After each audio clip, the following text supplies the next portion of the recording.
দেখেন আমাদের কওমিয়ানদের মধ্যে যদি আবেগ থাকে 99%, বিবেক থাকে 1%।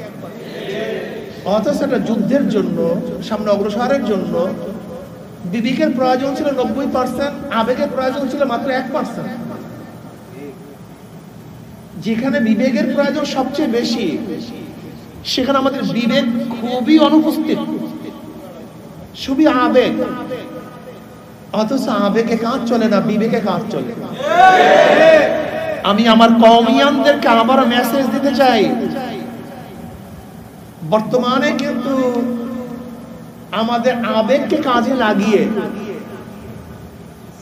আমাদের চিরদুশ্মনেরা আমাদেরকে ব্যবহার করার কৌশল শুরু করেছে, অলরেডি চলছে। যদি এখনো তোমাদের বিবেক উদয় না হয়, আবার বলবা, আবার ধ্বংস হবা, আবার আস্থা করে নিমজ্জিত হবা। আমাদেরকে উদারপন্থী বানিয়ে, আমাদের ঐক্যের স্লোগান দিয়ে এমন কিছু কাজ করাবার চেষ্টা করবে, যে কাজগুলি আমাদের মুরব্বীদের সম্পূর্ণ খেলাফ, সম্পূর্ণ মতের খেলাফ, সম্পূর্ণ মতের উল্টা।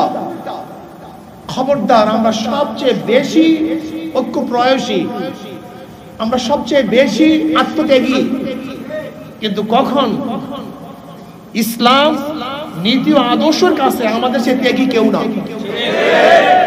ইসলাম বিজয়ের ক্ষেত্রে আমাদের চেয়ে ত্যাগী কেউ না। ইসলামকে প্রতিষ্ঠিত করার ব্যাপারে আমাদের চেয়ে বড় ত্যাগী আর কেউ না।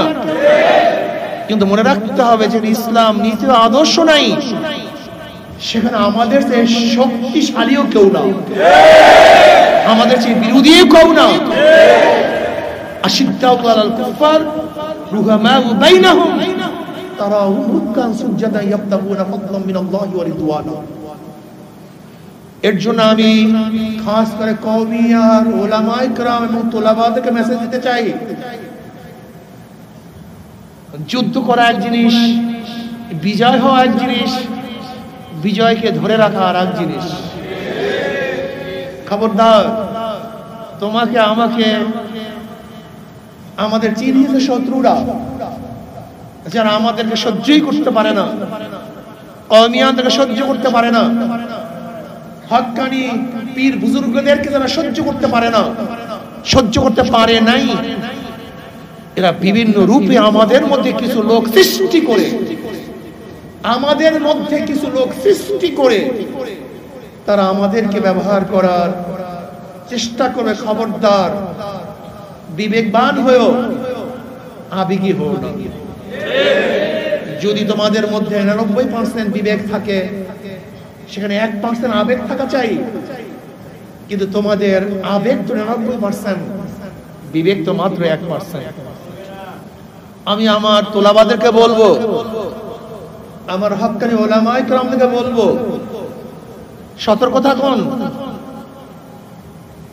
নেতৃত্ব নির্বাচন করার ব্যাপারে খুবই সতর্ক থাকুন, খুবই সতর্ক থাকুন।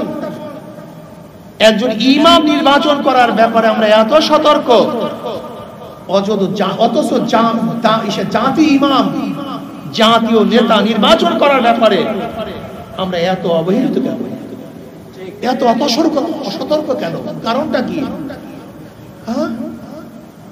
খবরদার, দ্বিতীয়বার কেউ যেন আমাদের সস্তা রক্ত নিয়ে হোলি খেলতে না পারে। দ্বিতীয়বার কেউ যেন আমাদের আবেগকে অন্যদিকে ডাইভার্ট করতে না পারে। দ্বিতীয়বার আমাদেরকে ব্যবহার করে কেউ যেন আমাদেরকে ধ্বংস করার চক্রান্ত করতে না পারে। সাহস থাকবে। এই দেশ মেরামত করার কারিগর তোমরা। এই দেশকে তোমাকে আমাকে মেরামত করতে হবে, তোমাকে আমাকে মেরামত করতে হবে, তোমাকে আমাকে দেশ চালাতে হবে। দেখো, যে কোনো দেশে বিপ্লব হওয়ার পরে অনেক কিছু ঘটবে, ঘটতেছে। সতর্ক থাকিও, সজাগ থাকিও। তুমি জয় করার পরে ঘুমিয়ে যেও না, তাহলে শত্রুরা তোমার সমস্ত ঘর বাড়ি লুটপাট করে নিয়ে যাবে। সতর্ক থাকো। আজকে আলহামদুলিল্লাহ আমাদের ভূমিকা সম্পর্কে কেউ অস্বীকার করতে পারবে না। 2024-এর আন্দোলনে এই বিজয়ে আমাদের ভূমিকা ছিল সবচেয়ে বড় শক্তিশালী, যা দুনিয়ার ইতিহাস জীবন বা স্বীকার করতে বাধ্য হবে। এর জন্য আমি তোলাবাদেরকে বলবো, হক্কানি ওলামায়ে কেরামদেরকে বলবো, সতর্ক থাকুন, খুব খেয়াল রাখুন। আমাদের আবেগ এবং বিবেক যেন উভয়টাই থাকে, শুধু আবেগই হয়েন না।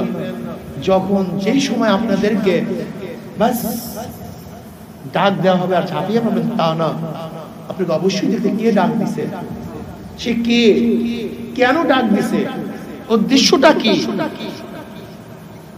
এ কি পরীক্ষিত, এ নাবিক কি পরীক্ষিত নাবিক, এই পাইলট কি পরীক্ষিত পাইলট, এই ড্রাইভার কি পরীক্ষিত ড্রাইভার, এই নেতা কি পরীক্ষিত নেতা। অনেক কিছু প্রশ্ন আছে, সব কিছু প্রশ্ন করে তারপরে সামনে কদম বাড়ান। বহুত ভুল আমরা করেছি, সামনে আর ভুল করতে চাই না।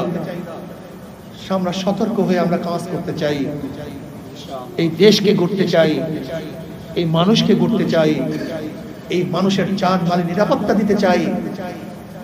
দাওয়াত, কলেমার দাওয়াত, দ্বীনের দাওয়াত, ইসলামের দাওয়াত প্রত্যেকটা মানুষের কাছে কাছে পৌঁছাতে চাই।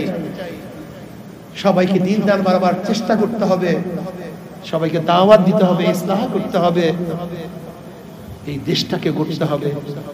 আমাদের শায়খ মুর্শিদ ফরাল্লাহু মারকাদহু স্পষ্ট বলেছেন, নিচে সংশোধন হওয়ার ভিত্তিতে দেশকে সংশোধন করতে হবে, নিজে গড়ার ভিত্তিতে দেশকে করতে হবে।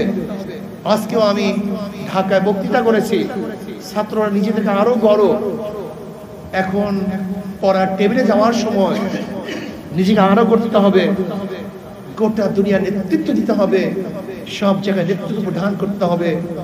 এই জন্য তোমাকে আমাকে অনেক বেশি করতে হবে। আল্লাহ আমাকে আমাদের সবাইকে নিজেকে গড়ার ভিত্তিতে সমাজ, দেশ, গোটা জাতিকে, গোটা দুনিয়াকে মেরামত করার, গঠন করার তৌফিক দান করুন। আল্লাহুম্মা আমিন। রব্বানা যালামনা আনফুসানা ওয়া ইল্লাম তাগফির লানা ওয়া তারহামনা লানাকুনান্না মিনাল খাসিরিন। রব্বানা আতিনা ফিদ দুনিয়া হাসানাতাও ওয়া ফিল আখিরাতি হাসানাতাও ওয়া কিনা আযাবান নার। আল্লাহুম্মা ইহফাজনা মিন কুল্লি বালাইদ দুনিয়া ওয়া আযাবিল আখিরাহ। আল্লাহুম্মা ইহফাজনা মিন কুল্লি বালাইদ দুনিয়া ওয়া আযাবিল আখিরাহ। আল্লাহ আপনি আমাদেরকে মাফ করে দেন, আমাদের ক্ষমা করে দেন। আল্লাহ আমাদেরকে মাফ করে দেন, আমাদেরকে ক্ষমা করে দেন। আল্লাহ আমাদেরকে ক্ষমা করে দেন, গুনাহ থেকে বাঁচিয়ে থাকার তৌফিক দান করেন। আল্লাহ গোটা দুনিয়ার হক্কানি মাদারিসগুলোকে আপনি কবুল করে নেন। আল্লাহ গোটা দুনিয়ার হক্কানি মাদারিসগুলোকে আপনি কবুল করে নেন। আল্লাহ গোটা দুনিয়ার হক্কানি মাদারিসগুলোকে আপনি কবুল করে নেন। ইসলাম মুসলমানকে হেফাজত করেন আল্লাহ, ইসলাম মুসলমানকে হেফাজত করেন আল্লাহ, এই দেশকে আপনি হেফাজত করেন আল্লাহ। এই দেশকে রক্ষা করার জন্য, জালেমকে হটাবার জন্য যারা জীবন দিয়েছে, ইসলামের জন্য যারা জীবন দিয়েছে, প্রত্যেকের কবরে আযাবকে মাফ করে দেন, জান্নাতের ব্যবস্থা করে দেন। যারা আহত হয়েছে জলদি সুস্থ করে দেন। যত মুমিন মুত্তাকিনরা কবরে শুয়ে রয়েছে সবার কবরে আযাবকে মাফ করে দেন। খাস করে আমাদের শায়খ মুর্শিদের কবরকে জান্নাতের বাগিচা বানায় দেন। মা দাদা সহ तमाम দুনিয়ার মাশায়েখদের মাকামকে জান্নাতের মধ্যে বুলন্দ করে দেন। রব্বিরহামহুমা কামা রাব্বায়ানি সগীরা। সাল্লাল্লাহু তাআলা আলা খায়রি খালকি মুহাম্মাদ ওয়া আলিহি ওয়া আসহাবিহি ওয়া আজওয়াজিহি ওয়া আতবাইহি আজমাইন ওয়ারহামনা মাআহুম বিরহমাতিকা। নিউ উজানি টিভি, সুস্থ সাংস্কৃতিক প্রত্যাশায় আপনাদের সেবায় নিয়োজিত।